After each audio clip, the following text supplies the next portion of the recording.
श्री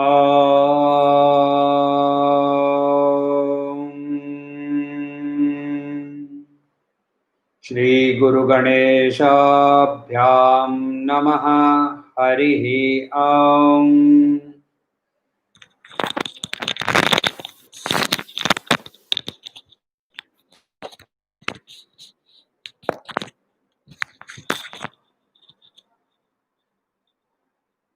गीता स्वाध्याय 113वें सेशन में आपका स्वागत है। अभी हम अध्ययन कर रहे हैं चैप्टर 7 सातवां अध्याय ज्ञान विज्ञान योग, और उसमें हम 13वां श्लोक का अध्ययन कर चुके हैं, तो उसको एक बार फिर दोहरा लेते हैं।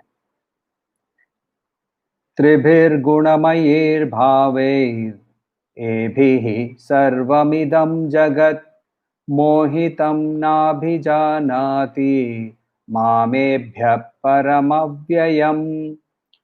तो यहाँ श्री कृष्ण क्या बोल रहे थे कि ये जो एंटायर विजिबल यूनिवर्स जो है, हम जिसको हम देख पा रहे हैं, जिसके साथ हम एंगेज कर रहे हैं, ये 3 गुणों से ही बनी हुई है। और ये इसके अंदर में हम सब उलझ जाते हैं, हम सब इसके मोहित हो जाते हैं। मोहित होना यानी टू बी डिल्यूडेड, ये क्यों होता है? तो इसके 3 कारण हो सकते हैं।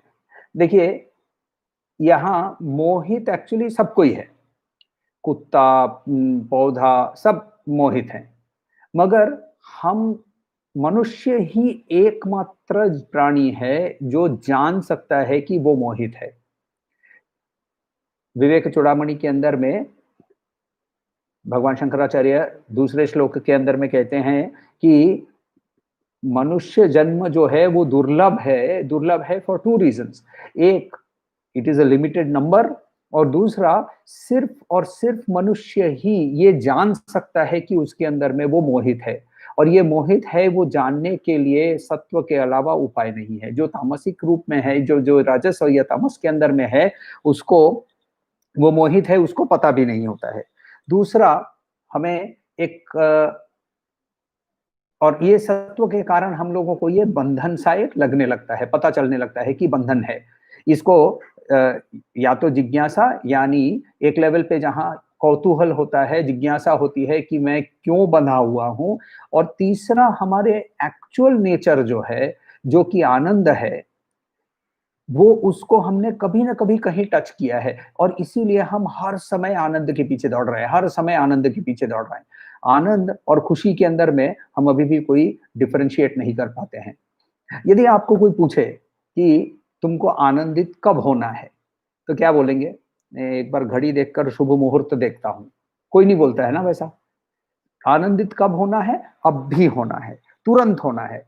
मगर हम मोह के अंदर में जब होते हैं ना, तब हमें ये नहीं पता होता है कि आनंद के लिए एक पैरामाउंट, इटर्नल, एवरलास्टिंग आनंद भी एक उपस्थित है।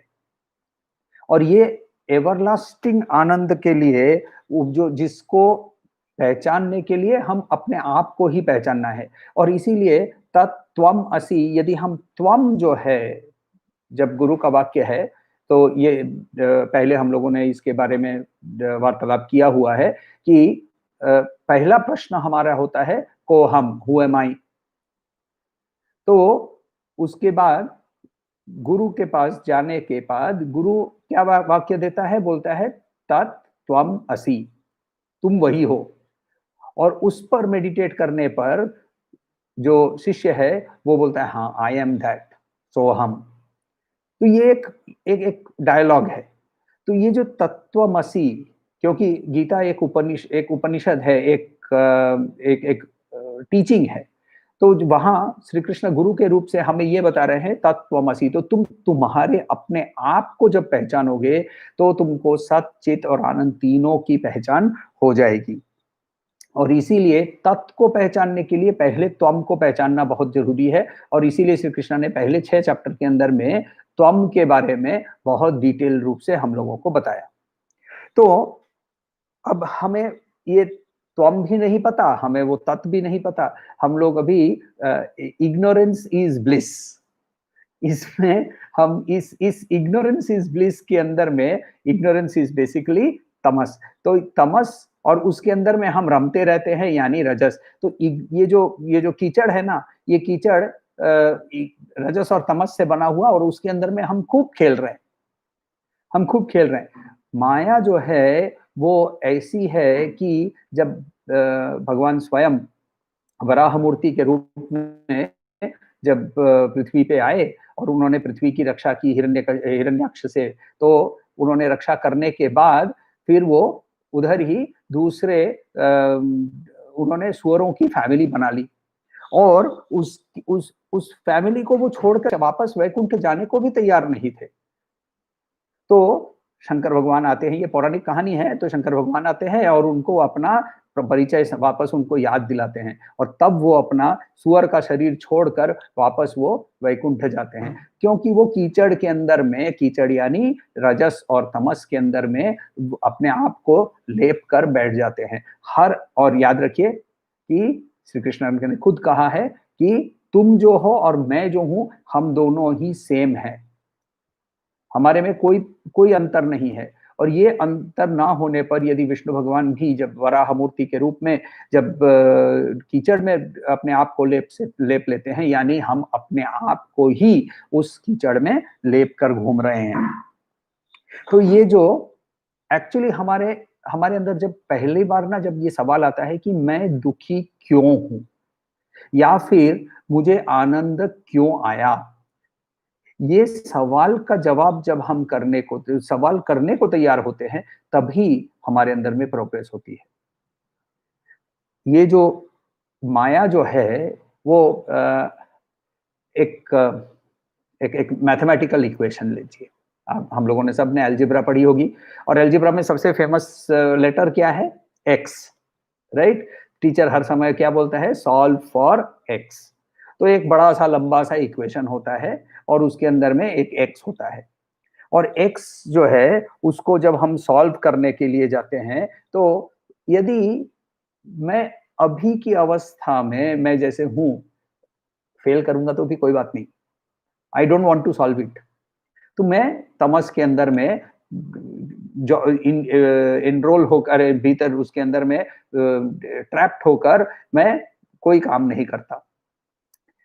यदि मेरे अंदर में रजस पैदा होता है तो मैं बोलता हूँ चलो करते हैं, मगर उससे मुझे मिलेगा क्या? तो टीचर बोलता है ये लो एक्लेयर। तो बोलते दैट एक्लेयर, एक्लेयर के कारण मैं नहीं करने वाला। मगर हमें यदि ये पता होता कि वो एक्लेयर खाने से कभी भी आगे जाकर मुझे भूख नहीं लगेगी, या कभी भी मेरे बाल नहीं झड़ेंगे, या कभी भी मैं बूढ़ा नहीं होऊंगा, एटसेट्रा एटसेट्रा। शरीर के रूप से हम लोग सबको बहुत बॉडी आइडेंटिफिकेशन है। बॉडी आइडेंटिफिकेशन के कारण ही आप यदि टीवी खोलें और सारी एडवर्टीजमेंट देखें, तो सारी बॉडी आइडेंटिफिकेशन की एडवर्टीजमेंट्स आती है। ये लगाओगे तो गोरे हो जाओगे, ये लगाओगे तो बाल वापस आ जाएंगे, ये लगाओगे तो बाल काले हो जाएंगे, राइट? तो ये जो सारा जो बॉडी आइडेंटिफिकेशन है, ये बॉडी आइडेंटिफिकेशन के कारण हम लोग इस माया जाल के अंदर में फंस जाते हैं। और इसीलिए श्री कृष्ण कहते हैं कि त्वम को तुम जब पहचानोगे, तो अपने आप ही तत् की ओर तुम पहचानना शुरू करोगे। तो यदि इस इक्वेशन के अंदर में, अब ये इक्वेशन के अंदर में एक्स है क्या? यदि हम एक इक्वेशन लेते हैं, तो एक इक्वेशन के अंदर में एक्स है क्या? एक्स एक्चुअली है माया, द अननोन फैक्टर, जिसको हम पहचान नहीं पा रहे हैं। मगर यदि हम एक्स को जीरो कर लेते हैं, मैं एक्स को इग्नोर करने को तैयार हो जाता हूं, इग्नोर करके मैं आगे बढ़ने की कोशिश करता हूं, तो दोनों side of the equation will become automatically equal, क्योंकि उसमें बिंब और प्रतिबिंब इक्वल हो जाएंगे।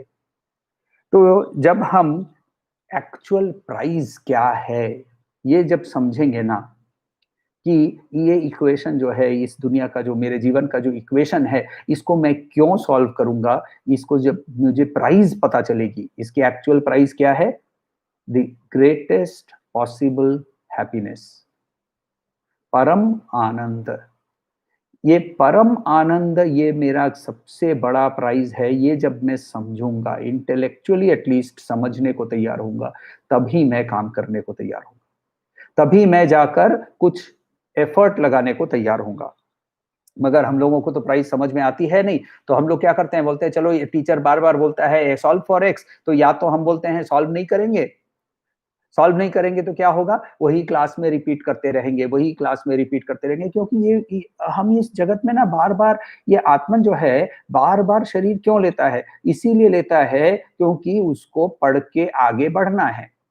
मगर वो पढ़ के आगे बढ़ने के लिए यदि लेसन सीखने को तैयार नहीं है, तो वो लड़के को वापस वही क्लास रिपीट करवाना पड़ेगा। तो यहाँ हम लोगों को शायद रैप ऑन द नकल्स नहीं मिलेंगे, मगर यही इधर ही वापस आना पड़ेगा। क्यों आना पड़ेगा? क्योंकि हम लोगों ने सीखा नहीं है। सीखा नहीं है तो क्या होगा? पुनरपि जननम, पुनरपि मरणम, पुनरपि जननी जठरे शयनम। घूमते रहेंगे ऐसे ही, घूमते रहेंगे ऐसे ही, घूमते रहेंगे ऐसे। तो ये हमारा मैं सॉल्व नहीं करूँगा, या फिर हम सॉल्व नहीं करेंगे मगर हम उस इक्वेशन के साथ बहुत खेलते रहेंगे। कभी ये एक्स को इधर ले जाएँगे, कभी एक्स को उधर ले जाएँगे, हम कभी प्रमोशन के पीछे दौड़ेंगे, कभी हम फेस मास्क लगाएँगे, कुछ ना कुछ हम करते रहेंगे। तो ये जब हम करते रहेंगे, तो भी हम आगे नहीं बढ़ रहे हैं। तो ये आगे बढ़ने के लिए प्राइस क्या है, रियली प्राइस क्या है, वो जब तक हम नहीं समझते हैं, तब तक हम एफर्ट लगाने को तैयार नहीं होते हैं। और हमारे लिए क्या हुआ है जानते हैं? एक एक एक लायन कब था, सिंह का बच्चा सिंह था।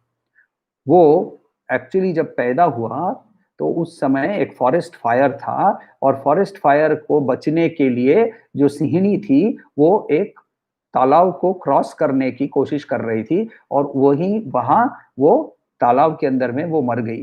गर्भवती थी और उसने उस बच्चे सिंह को जन्म दे दिया। बच्चे सिंह को देखकर एक हिरण के झुंड ने उसको अपना लिया और अपना के उसके साथ वो भी घूमते रहता इधर-उधर। तो एक बार अचानक से एक बड़ा सिंह आ गया वहाँ और उसने दहाड़ा। दहाड़ते ही सारे जो हिरण थे वो सब भाग गए। ये ना इतना डर गया कि वो वहाँ फ्रीज़ हो गया। तो फ्रीज़ हमारे अंदर में रिएक्शन होता है ना, फ्रीज़, फ्लाइट, फाइट, तो ये फ्रीज़ हो गया। फ्रीज़ हो गया तो ये जो बड़ा सिंह है वो यहाँ आके बोलता है कि तुम इन हिरणों के साथ घूम रहे थे, खाया नहीं क्यों उनको? तो बोलता है करने लगा। तो बड़े सिंह को पता चला कि इसके अंदर में कुछ प्रॉब्लम है, बोलता है कि नहीं मैं तो हिरण हूँ।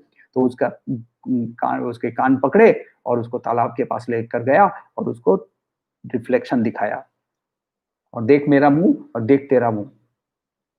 और ये जब पहचाना तो वो जो सिंह का बच्चा था, वो अपने आप को पहचान कर सिंह के जैसे वो भी दहाड़ने लगा।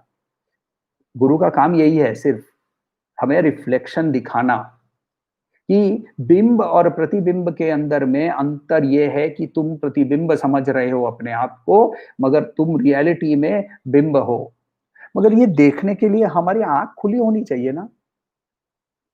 यदि सिंह जब कान पकड़ के यदि तालाब की ओर रिफ्लेक्शन दिखाने के लिए ले जाता है, तो मैं यदि आँख बंद कर लेता हूँ, तो मुझे तो कोई नहीं रिफ्लेक्शन दिखने वाला, तो मैं फिर भी अपने आप को हिरन ही समझूँगा, अपने आप को ही विक्टिम समझूँगा, अपने आप को ही सिचुएशंस के परे हूँ, वो ही समझूँगा मैं। सिचुएशंस के इसके से फँसा हूँ, वो ही समझूँगा। सिचुएशंस के परे तभी मैं जा सकता हूँ, जब मैं अपने आप की रियलिटी समझ सकता हूँ।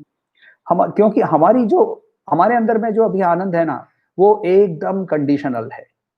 2 तरह के आनंद से हम अभी एक्सपीरियंस करते हैं। एक, मेरे अंदर दुःख नहीं है। कैसा दुःख नहीं है? शारीरिक दुःख नहीं है, मानसिक दुःख नहीं है, राइट? एक होता है कि मेरे अंदर में दुःख नहीं है और दूसरा होता है कि मुझे जो चाहिए वो मिला। इन दोनों के माध्यम से ही मुझे आनंद की अनुभूति होती है। ये दोनों ही टेम्पररी है। रियल आनंद मेरे अंदर ही है क्योंकि रियल आनंद का नेचर ही मैं हूँ, क्योंकि मैं ये शरीर नहीं हूँ, ये शरीर चेंज होते रहेगा। मैं ये मनस नहीं हूँ, मेरा मनस चेंज होते रहेगा। तो हम तो हमारे लिए क्या होता है, इक्वेशन बार-बार चेंज होता है और बार-बार हम वो एक्स को लेकर उसके साथ खेलते रहते हैं और इसीलिए श्री कृष्ण कहते हैं मोहित, मोहित हो गए हैं हम लोग। तो ये मोह की माया और मोह से निकलने के लिए हमें अपना एक्चुअल गोल समझना जरूरी है। जब तक हम अपना गोल नहीं समझेंगे तब तक प्रोग्रेस करना इम्पॉसिबल है। कॉर्पोरेट वर्ल्ड में ले लीजिए या स्पिरिचुअल वर्ल्ड में ले लीजिए, कमर्शियल वर्ल्ड में ले लीजिए, जब तक मैं कोई गोल नहीं समझूंगा तब तक मेरे लिए प्रोग्रेस करना संभव नहीं है। और इसीलिए इस श्लोक से हमें ये समझना जरूरी है कि ये माया हमें होल्ड बैक करती है in the form of matter, मगर सबसे इंपॉर्टेंट इसमें यह है कि माया जो हमें होल्ड बैक कर रही है वो भी ब्रह्मन का ही एक दूसरा रूप है। तो मैं जिसके साथ इन्वॉल्व हो रहा हूं वो भी ब्रह्मन ही है, ये जब समझने लगूंगा तब मैं दर्शक बन जाता हूं, क्योंकि अब मैं एंगेज नहीं हूं, क्योंकि वो भी ब्रह्मन है, मैं भी ब्रह्मन हूं। ये इन्वॉल्वमेंट तब होता है जब मैं इग्नोरेंस में होता हूं। तो अर्जुन का बड़ा सवाल खड़ा हो जाता है, तो ये मैं कैसे करूं, कैसे मैं ये गोल तो समझा, तुमने बताया कि ये आनंद ही मेरा गोल है, मगर इस गोल की ओर जाऊंगा कैसे? तो उसका आंसर श्री कृष्ण 14वें श्लोक के अंदर में देते हैं। 14वां श्लोक ले लीजिए। दैवी येषा गुणमयी मम माया दुरत्यया मामेव ये प्रपद्यन्ते मायामेतां तरन्ति ते। एक साथ, देवी एषा गुणमयी मम माया दुरत्यया मामेव ये प्रपद्यन्ते मायामेतां तरन्ति ते। तो गोल की ओर पहुंचने के लिए क्या करना है? मामेव ये प्रपद्यन्ते, तो यानी जो मेरे पर सरेंडर करता है। श्री कृष्ण इस श्लोक के अंदर में क्या बोलते हैं कि दैवी, डिवाइन, दैवी येषा, ही एषा, ये सर्टेनली, एष यानी ये वाली, गुणमयी, जो प्रकृति जो है वो गुणमयी है, मम, मेरी, माया, ये मेरी माया है, मेरी शक्ति है, दुरत्यया, ये बहुत डिफिकल्ट टू ओवरकम है, इससे झगड़ा करके जीतना संभव नहीं है। मामेव ये प्रपद्यन्ते, माम यानी मुझे, मुझको, एव विथ सिंगल पॉइंटेडनेस या सर्टेनली, दो में से एक मीनिंग होते हैं। प्रपद्यन्ते यानी सरेंडर करते हैं, पूछते हैं। मायाम, मायाम एताम, ये माया, तरंती, क्रॉस ओवर करते हैं, ते, वो लोग, यानी यहां श्री कृष्ण कहते हैं कि मेरी डिवाइन एनर्जी, मेरी जो डिवाइन एनर्जी है, माया जो गुणमयी है, ये बहुत डिफिकल्ट है ओवरकम करना, इसके उसको पार करना बहुत डिफिकल्ट है। मगर यदि जो व्यक्ति मुझ पर सरेंडर कर देता है वो इसे आराम से पार करता है। माया को पार करना डिफिकल्ट है, ये खुद ही श्री कृष्ण बोल रहे हैं। क्यों? क्योंकि हम उसके नेट में, उसके जाल में कब और कैसे फंसेंगे वो कंप्लीटली अनप्रेडिक्टेबल होता है। क्यों? क्योंकि माया अनप्रेडिक्टेबल नहीं है, माया कंसिस्टेंट है। वो बोलती है ये मेरी जाल है और ये जाल में डालने वाली है, उसके जाल में ना तो चेंज होती है ना उसके बिहेवियर में चेंज होती है। तो हमारे अंदर जो है वो, हमारा मनस जो है वो इधर उधर कूदते कूदते कूदते कूदते जब जाता है तो क्या होता है कि कहीं ना कहीं से षड्रिपु पैदा हो जाते हैं, और ये षड्रिपु जैसे ही पैदा हो जाते हैं तो फिर हम वापस उस जाल के अंदर में फंस जाते हैं। सत्व को भी पार करना डिफिकल्ट है, सत्व के साथ हम उलझ जाते हैं। तो क्या होता है कि नहीं नहीं, मैं तो अभी सात्विक हो गया, बहुत अच्छी बात है, मेरी जो नेचर है उसके अंदर में मैं डिटर्मिनेशन लेकर आया, मैं उसके अंदर में फोर्टिट्यूड लेकर आया, मैं सहन शक्ति लेकर आया, सब कुछ लेकर आया, मगर उसको भी पार करना है। तो इसीलिए श्री कृष्ण कहते हैं कि बहुत डिफिकल्ट है। तो भाष्यकार कहते हैं कि ये श्लोक और एक इसके अंदर में एक एक संकेत किया गया है, और वो है कि यहाँ और एक कारण है जिसके कारण हम लोगों को गुरु का धक्का की जरूरत है। श्री रामकृष्ण परमहंस अवतार पुरुष होने के बावजूद सिखाने के लिए हो भले हो, मगर जब उनको ब्राह्मण की अनुभूति की जरूरत थी, तब तोतापुरी नामक एक साधु प्रकट हुए थे वहां। और अल्टीमेटली जब वो मेडिटेशन में बैठकर महामाया को पार नहीं कर पा रहे थे, तब तोतापुरी ने एक कांच का टुकड़ा यहाँ ऐसे जोर से लगाकर कहा, यहाँ कॉन्सेंट्रेट करो। हम लोगों ने भी पहले देखा है, श्री कृष्ण ने कहा है ब्रू मध्य नासाग्रे, ऐसा वर्ड्स यूज किया है ना श्री कृष्ण ने, तो वहां उसको कॉन्सेंट्रेट करवा के उनसे पार करवाता है। तो ये जो धक्का है ये हम लोगों को मिल सकता है, मगर अल्टीमेटली अगेन एफर्ट हमारा ही होगा, शिष्य को करना पड़ेगा। और क्यों नहीं होता है? क्योंकि क्या होता है ना, एक ज़ेन टीचर की एक कहानी है। तो एक व्यक्ति था, वो अपने ज़ेन के टीचर, ज़ेन बुद्धिस्ट टीचर के पास गया और उसने कहा कि मुझे सिखाइए। तो ज़ेन बुद्धिस्ट टीचर ने कहा कि ठीक है, तुमको मैं सिखाता हूं, तुम एक काम करो, मेरे घर टी सेरेमनी के लिए आ जाओ। ना जापानीज टी सेरेमनी बहुत इंपॉर्टेंट होती है, बहुत इट्स वेरी इंपॉर्टेंट रिचुअल। तो ये जो व्यक्ति था उसने सबको बताया, टीचर ने मुझे टी सेरेमनी पे बुलाया है। टी के लिए बैठे, फिर टीचर ने चाय बनाई और उसके सामने जो कप रखा और फिर उसमें चाय डालते गए डालते गए डालते गए। अब चाय जो ग्लास है वो कप है वो भर गया, फिर चाय बाहर गिरने लगी। तो अल्टीमेटली बहुत देर तक गिरती रही। तो जो शिष्य बनने की कोशिश कर रहा था उसने टीचर को कहा कि मास्टर प्लीज स्टॉप, तो चाय बाहर गिर रही है।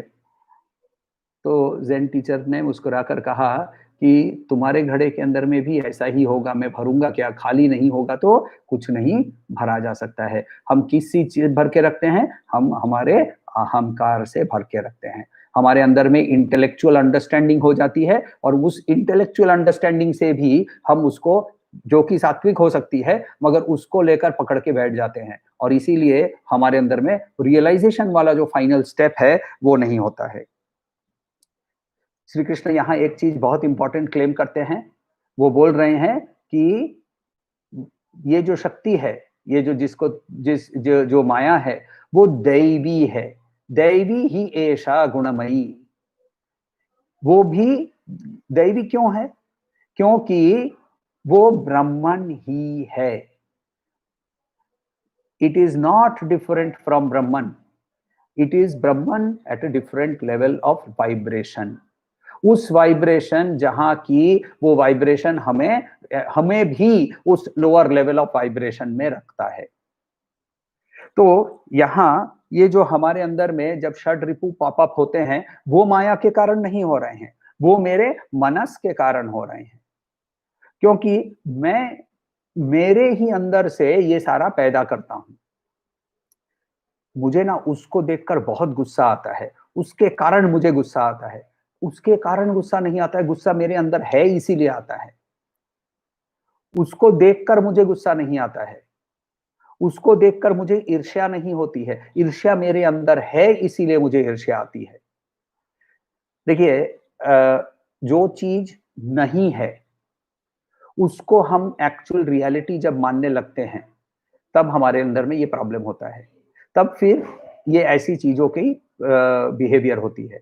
अंधेरा जो है, फॉर एग्जाम्पल, अंधेरा एक डार्क, जो चीज नहीं होती है उसको हम हटा सकते हैं, मगर उसको वापस नहीं ला सकते हैं। It is not something that I can do to bring it back. Example देखिए, बहुत इंटरेस्टिंग कॉन्सेप्ट है। एक एकदम अंधेरा पिच डार्क रूम है। उस पिच डार्क रूम में से यदि डार्कनेस को, अंधेरे को हटाना है, तो अंधेरे को हटाने के लिए आपको क्या करना पड़ेगा? आप अंधेरे को पकड़ के कहीं बाहर नहीं ले जा सकते। आपको उजाला लाना पड़ेगा। आप एक छोटी-सी मोमबत्ती, एक छोटा-सा दिया वहां जला दीजिए, अंधेरा अपने आप वैनिश कर जाता है। दिए को हटाइए, अंधेरा वापस आता है।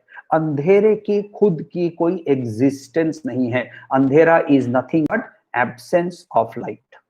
और वैसे ही जब हम ब्रह्मन से विमुख होते हैं, तब हम माया में फंसते हैं।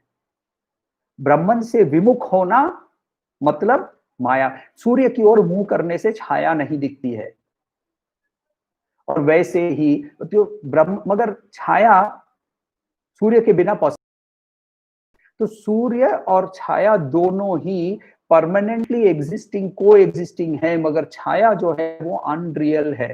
देखिए, इसको हम लोग और भी बाकी जब आगे इसके बारे में विश्लेषण करेंगे, तब और भी देखेंगे कि हम ये जो छाया जो है, इसके बारे में भगवान शंकराचार्य कहते हैं कि ब्रह्मन सत्य जगत मिथ्या। मिथ्या वर्ड का मतलब होता है अनरियल, नॉट। मिथ्या का मतलब होता है दैट विच इज, जिसके साथ मैं एंगेज करता हूं। मिथ्या का मतलब असत्य नहीं, सत्य का मतलब होता है दैट विच एग्जिस्ट्स। मिथ्या का मतलब होता है इट एग्जिस्ट्स, बट उसका जो फॉर्म है वो मुझे समझ में नहीं आ रहा है, उसकी रियलिटी मुझे समझ में नहीं आ रही है। जैसे ही ज्ञान की दीपक जलता है, वैसे ही माया अदृश्य हो जाती है। मां यानी नॉट, या इट इज। तो not, that which does not exist. Maya in reality is nothing but Brahman. It does not exist separately. उसका कोई अलग से अस्तित्व नहीं है, मगर उस अलग से अस्तित्व को हम समझते हैं कि वो ऐसा है, क्योंकि हम बॉडी माइंड इंटेलेक्ट इंटरेक्शन के अंदर में फंस जाते हैं। और ये जो ब्रह्मन की जो शक्ति है, ये भी दैवी है। उससे झगड़ा करके उसको पार नहीं कर पाएंगे। कल हमने एग्जाम्पल देखा था वॉच डॉग का। वैसे ही यदि हम उस वॉच डॉग के साथ बहुत करीब की दोस्ती कर लेते हैं, उसको समझ लेते हैं, उसके साथ दोस्ती हो जाती है, तो वो आराम से हम भीतर, वो टॉमी जो है, वो टॉमी, हम भीतर जाएंगे, बाहर आएंगे, कुछ नहीं बोलेगा टॉमी। तो यहाँ श्री कृष्ण एक कुछ लोगों ने इसके में जो नेगेटिव भाष्य करते हैं। देखिए, हर चीज का कोई ना कोई, हर व्यक्ति के अंदर में कुछ ना कुछ नेगेटिविटी भी रहती है। तो कुछ लोग गीता का बहुत नेगेटिव इंटरप्रिटेशन भी करते हैं। तो नेगेटिव इंटरप्रिटेशन के अंदर में मैक्स म्यूलर साहब ने खुद ही कहा था कि ये सबसे एक बहुत डिप्रेसिंग स्टेटमेंट है। मैक्स म्यूलर ने हम पूरी वेस्टर्न वर्ल्ड को, हमारे पूरे जो सारे उनकी ट्रांसलेशन उन्होंने की थी, और उसको उन्होंने अवेलेबल किया था वेस्टर्न वर्ल्ड के फिलोसोफर्स के लिए। मगर उन्होंने ट्रांसलेशन करते समय भगवत गीता के बारे में एक स्टेटमेंट किया था कि ये बहुत डिप्रेसिंग फिलॉसफी है, और स्पेशली ये वाले श्लोक को लेकर कि ये इतना डिफिकल्ट है, यदि बता रहे हैं तो ये actually he is telling us कि ये मत करो। कुछ होता है ना कि कभी कभी कि ये इतना डिफिकल्ट है कि करना ही नहीं है। श्री कृष्ण वो नहीं कह रहे हैं। श्री कृष्ण एक्चुअली उपाय बता रहे हैं। वो ये बोल रहे हैं कि तुम यदि, अच्छा, श्री कृष्ण एक्चुअली क्या है जानते हैं? बहुत बढ़िया डॉक्टर है। हम जब डॉक्टर के पास जाते हैं ना, तो नॉर्मली हम हमारा कोई एक कंप्लेंट लेकर जाते हैं, बोलते हैं कि यहाँ दुख हो रहा है, यहाँ दर्द हो रहा है, या पेट खराब है, या व्हाटएवर, कोई एक कंप्लेंट लेकर जाते हैं। अच्छा डॉक्टर जो होता है, वो सिर्फ वो वाला सिम्टम नहीं, वो एक्चुअली पूरा होलिस्टिकली पूरे बॉडी को देखकर वो बताता है कि ये उस तुम्हारे अंदर सिर्फ ये नहीं, दूसरी 4-5 चीज भी उपस्थित है। और वैसे डॉक्टर को हम लोग कितना अच्छा मानते हैं। तो वैसे ही श्री कृष्ण यहाँ बहुत अच्छे डॉक्टर हैं, क्योंकि हम लोगों को पता ही नहीं है कि हम बीमार हैं, और ये बीमारी तुम्हारे अंदर में है, तुम मोहित हो, ये समझाने के बाद उसकी दवाई भी देते हैं। क्या है दवाई?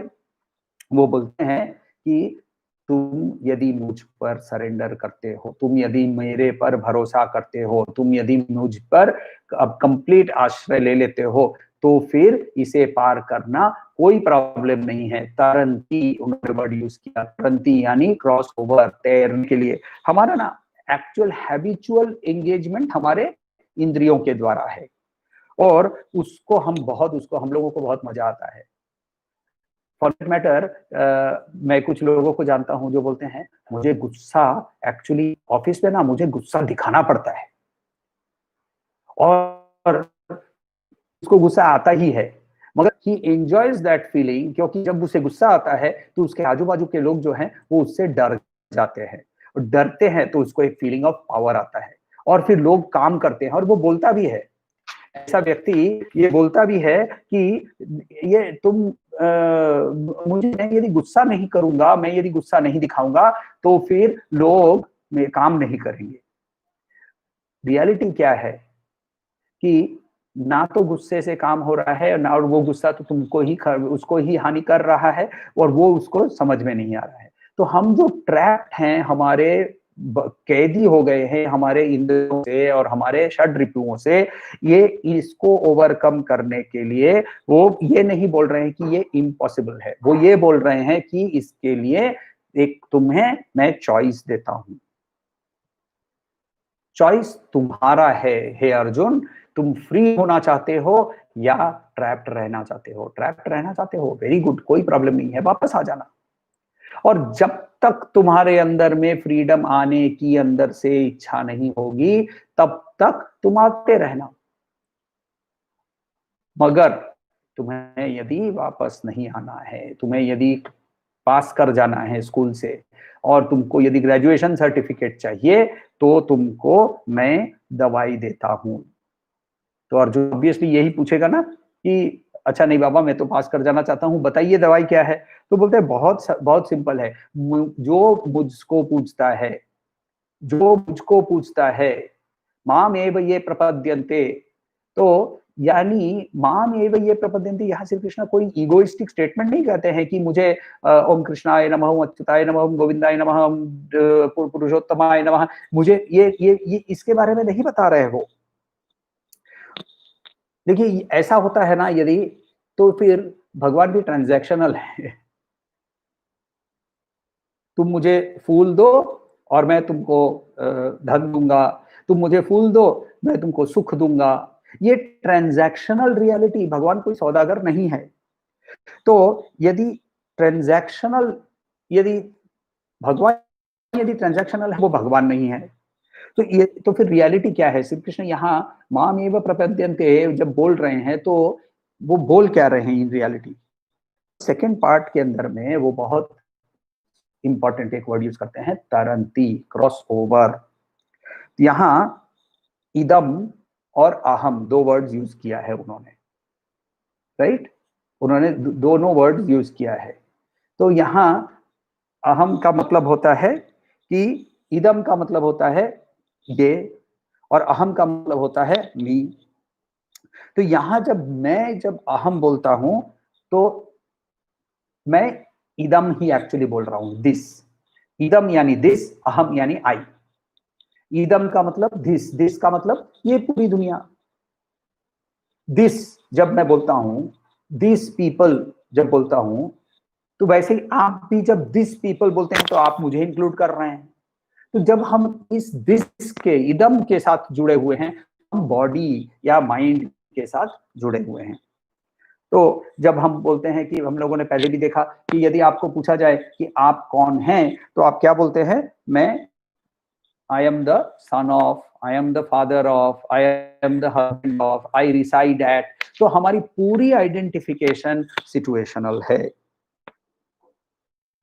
पूरी आइडेंटिफिकेशन सिचुएशनल है। जब वैदिक रूप से आचार्य को जब नमन करते हैं, तो आइडेंटिफिकेशन में बोलते हैं एंड देन अभिवादे बोलकर अपना परिचय देते हैं। काश्यप आवत्सर दैवलत्रयाश्रय, मेरे अभिवादे के अंदर में बोलता हूं मैं, काश्यप आवत्सर दैवलत्रयाश्रय प्रवरान्वित। तो काश्यप दैवल, ये ऐसे ऋषियों के प्रवर से मैं आया हूं। मैं ऋग्वेद के आश्वालन सूत्र के का अध्ययन करता हूँ, मेरा नाम XYZ है, ऐसे करके अपने आप को परिचय दे रहा हूँ। मेरी परिचय एक्चुअली मेरी इदम से जुड़ी हुई है। तो मेरी आइडेंटिफिकेशन ऑफ अहम अभी इस इदम के साथ है, और इसीलिए श्री कृष्ण यहाँ बोलते हैं कि ये इदम को तुम तैर पाओगे। हमने अपने आप को इस इदम से अलग कभी भी देखा ही नहीं है। हम इस दुनिया के माध्यम से ही अपने आप को आइडेंटिफाई करते हैं, और इसीलिए हमारी पूरी आइडेंटिफिकेशन जो बॉडी और माइंड से होती है, मेरा मित्र, मेरी वाइफ, मैं गुस्सा हूं, मैं आनंदित हूं, ये जो आइडेंटिफिकेशन है, ये सारा प्रतिबिंब के साथ आइडेंटिफिकेशन है। बिंब क्या है? साक्षी है। बिंब साक्षी के रूप से देख रहा है। तो बिंब साक्षी तभी हो सकता है जब ऑब्जर्व करने के लिए एक प्रतिबिंब है, यानी विथ रेफरेंस टू द प्रतिबिंब। तो बिंब, माया, प्रतिबिंब। श्री कृष्ण यहां ये कह रहे हैं कि तुम यदि मुझ पर आश्रय करते हो, यानी तुम यदि आत्मन के ऊपर आश्रय करते हो, तो जो प्रतिबिंब क्रिएट करने वाली जो माया है वो भी वहां से हट जाती है। तो अब तो प्रतिबिंब रहता ही नहीं है। कितना पावरफुल स्टेटमेंट किया उन्होंने, देखिए। डिप्रेसिंग कहते हैं इसको। It is such A empowering statement कि तुम यदि अपने आप को पहचानोगे, श्री कृष्ण बहुत पावरफुली कहते हैं यहां कि तुम यदि अपने आप को पहचानोगे तो ये माया रहती ही नहीं है। तुम अब इदम को पार कर जाते हो। अब तुम सचमुच का जो अहम है, अब तुम बिंब जो है उसको देखने लगते हो। देखिए, बिंब, प्रतिबिंब और माया का जो इक्वेशन है वो तभी एग्जिस्ट कर सकता है तब जबकि बीच में माया है। यदि माया को ही हटा दें, मगर माया को हम हटा नहीं पाते हैं क्योंकि हम प्रतिबिंब के साथ जुड़े हुए हैं। प्रतिबिंब से हम यदि हटकर बिंब की ओर चले जाते हैं तो पहला स्टेज क्या होता है? साक्षी। इसके बारे में हम लोगों ने देखा है, और हम लोगों ने कुछ हद तक इसके बारे में अभ्यास भी किया है कि हम जब प्रतिबिंब से बिंब, साक्षी भाव में चले जाते हैं, खुद को ऑब्जर्व करने लगते हैं, तो हम लोगों को एक पॉइंट ऑफ रेफरेंस अलग हो जाता है। हमारा पॉइंट ऑफ रेफरेंस जो इदम से था वो अभी अहम से होने लगता है। और अब यदि मैं माया को ही हटा दूं तो सिर्फ बिंब ही रहता है। सब कुछ ही बिंब ही है। सब कुछ ही मैं ही हूं। अहम ब्रह्मास्मि वाला स्टेटमेंट यहां से आता है। और इसीलिए क्या सरेंडर करना है? सरेंडर इदम को करना है। बॉडी, माइंड, इंटेलेक्ट को और ईगो को सरेंडर करना है। इदम इस फैक्ट से आता है कि मैं इस मिरर के अलावा एक मैं हूं। जब ये मैं हट जाता है, स्मॉल आई बोलते हैं ना हम लोग, ये स्मॉल आई, ईगो जब हट जाता है, तब क्या होता है कि प्रतिबिंब भी कंप्लीटली वैनिश कर जाता है। तो चैप्टर 1 to 6 के अंदर में श्री कृष्ण ने हमें कैसे करके इस प्रतिबिंब से हटकर अपने आप को पहचानना है, इसके बारे में बहुत डिटेल में उन्होंने हमें बताया। और एक बार यदि हम अपने आप का रियल दर्शन कर सकते हैं तो फिर वही उधर से हम वापस कभी नहीं आते हैं। हमने रज्जु सर्प भ्रांति के बारे में भी देखा, और वहां क्या देखा था कि वापस जब अंधेरा हो जाता है और तब भी हमें वो सांप अब दिखने लगता है, मगर हमें उसे डर नहीं पैदा होता है। हम उसको लेकर हम एंजॉय कर सकते हैं, हम दूसरों को बुलाकर डरा सकते हैं, देखो देखो सांप है वहां, राइट? हमारे अंदर में वो डर अब नहीं रहा।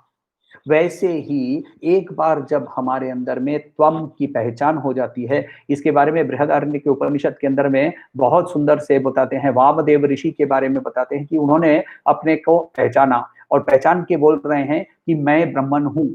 और फिर उसी के बारे में बोलते हैं कि अनुवाद में बोलते हैं कि अब आज भी जो इस प्रकार अपने आप को मैं ब्रह्मन हूं जान सकता है, वो ये पूरा संसार बन जाता है, पूरी यूनिवर्स बन जाता है। देवता भी इसको नहीं रोक सकते हैं क्योंकि वो अपने आत्मन को पहचान चुका है।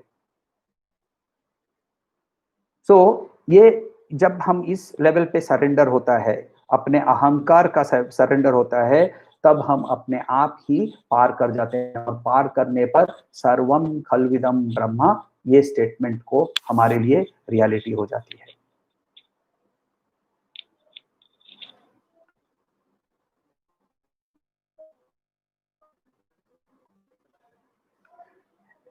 Everything is fair in love and war is the thought application in daily life if one follows the Holy Gita. I am very sorry, ये इंटरप्रिटेशन आपका कहाँ से आया नहीं पता मुझे।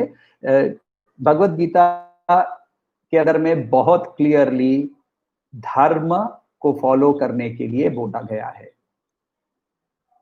ममता यानी माइनेस, मेरे अंदर में मेरा जो है, इसको त्याग करने के लिए बोला है।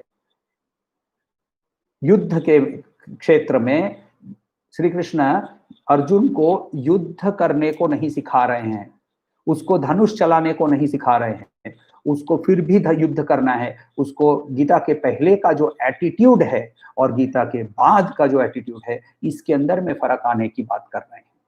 एक्शन से हमें कभी भी विमुख नहीं होना है। चैप्टर 1 to 6 के अंदर में हम लोगों ने जो जो सीखा था, उसको और एक बार आप दोहरा लें तो वहां बहुत क्लियरली हम लोगों को क्लियर पाथ ऑफ ग्रोथ दिखाया गया है। If everything is fair in love and war, ऐसा यदि हो सकता था तो फिर इस सारी इतनी लेक्चर की कोई जरूरत ही नहीं थी। सुन हे Arjun, everything is fair in love and war, उठ खड़ा हो, उसको मार डाल। तो फिर दुर्योधन में और अर्जुन में क्या फर्क?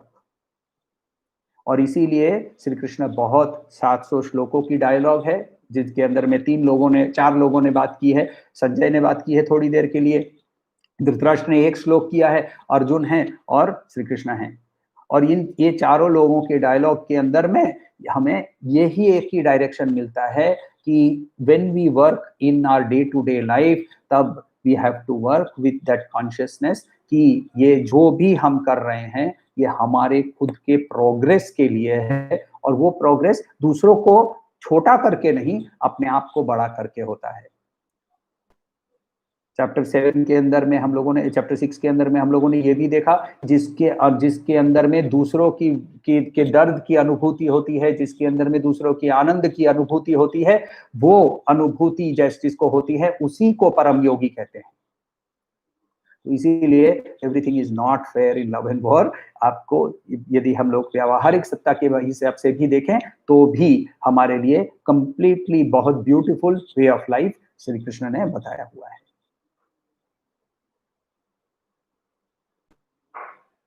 अगले 2 दिन के लिए, जहां कि हम लोग गीता स्वाध्याय के लिए नहीं मिलने वाले हैं, मैं आपसे एक छोटा सा अभ्यास के लिए बताने वाला हूं।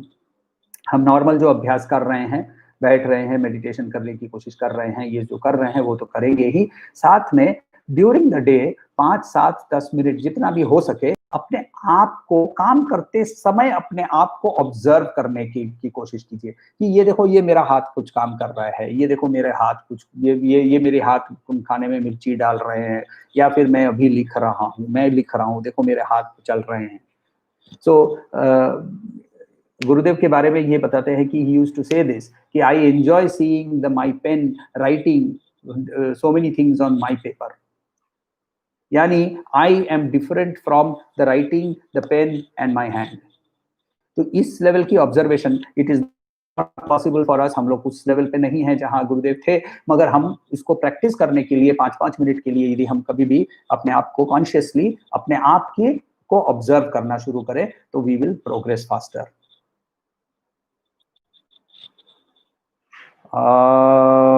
शांति शांति शांति।